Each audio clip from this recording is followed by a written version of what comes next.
കുട്ടികളൊക്കെ വീട്ടില് ഡേ കെയറിലാക്കിയിട്ടാണ് വന്നത് കാണാനായിട്ട്. വയലൻസ് ഭയങ്കര വയലൻസ് ആണ്. കൊച്ചിന്റെ തല അടിച്ചു പിടിച്ച കൊള്ളാം. ഗ്യാസ് ഊറ്റി ഇങ്ങനെ കൊച്ചിനെ കിടത്തിയിട്ട് ഇങ്ങനെ ഇരിക്കും. ഇങ്ങനെ സൂപ്പറായിരുന്നു. കാണണം അച്ഛനെ കാണാനുള്ള സെക്കൻഡ് ഹാഫ് ഫസ്റ്റ് ഹാഫ് ഒരു കൊള്ളാം, നല്ലൊരു കഥ. പിന്നെ സെക്കൻഡ് ഹാഫ് ഇങ്ങനെയാണ് പോയത്. ഇങ്ങനെ പോയിട്ട് ആ പീക്കിൽ അങ്ങ് നിൽക്കുന്നു. പീക്ക് സിനിമ ചെന്ന് കാണണം. കഥ സീന് ഉണ്ണിമൂന്നൻ നല്ല അഭിനയമാണ്, എനിക്ക് ഇഷ്ടപ്പെട്ട്. പൊളിയാണ്. ആര്? ഓ സൂപ്പർ, ഒരു രക്ഷയില്ല. നല്ല പടം. ഞെട്ടിച്ചായിരുന്നു പടം. വയലൻസ് ഒക്കെ നല്ല ഞെട്ടിച്ചായിരുന്നു. എങ്ങനെയുണ്ട് ആരുടെ പെർഫോമൻസ്? ഞെട്ടിച്ചായിരുന്നു.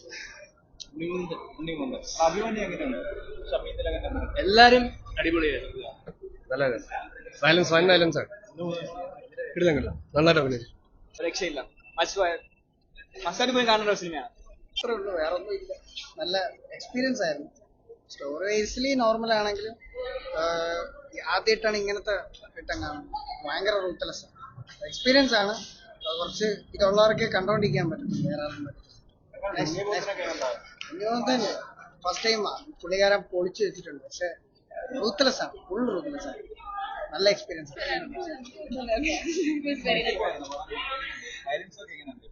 ഭയങ്കര നന്നായിട്ടുണ്ട്. കുട്ടികളൊക്കെ വീട്ടില് ഡേ കെയറിലാക്കിയിട്ടാണ് വന്നത് കാണാനായിട്ട്.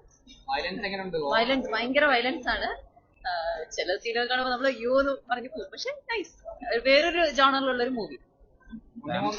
ഉണ്ണിമൂന്നൻ അടിപൊളി ആക്ടിങ്, അതേപോലെ വില്ലൻ അടിപൊളി. പക്ഷേ എല്ലാവരും നന്നായിട്ട് ചെയ്തിട്ടുണ്ട്.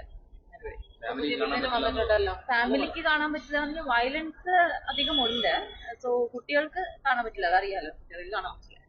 രണ്ട് കുട്ടികളെ നേഴ്സറിയിലേക്ക് അതെ ഡേ കെയറിലാക്കിയിട്ടാണ് വന്നത്.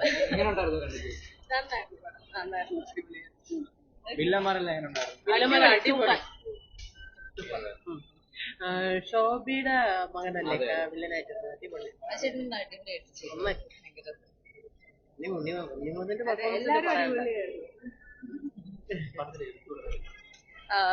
പടത്തിലെ എടുത്തു പറയത്തക്ക ഡയറക്ഷൻ, മേക്കിംഗ് രക്ഷയില്ല. അത് ഭയങ്കരമായിട്ട് ഇഷ്ടപ്പെട്ട ഒരു കാര്യമാണ്. മേക്കിംഗ് നല്ല ക്യാമറ വർക്ക്സ് ഒക്കെ അടിപൊളി. അപ്പൊ കണ്ടത് വെച്ച് ഏറ്റവും നല്ലൊരു പടമാണ്. വലിയ കുഴപ്പമൊന്നുമില്ല. 2 മണിക്കൂർ സുഖമായിട്ടിരുന്ന് കാണാം എല്ലാവർക്കും. ഒരു രക്ഷയില്ല. അന്യായം പറഞ്ഞാൽ ഇതൊക്കെയാ പടം. ഇതൊക്കെ കാണാം. സൂപ്പർ, ഒരു രക്ഷയില്ല.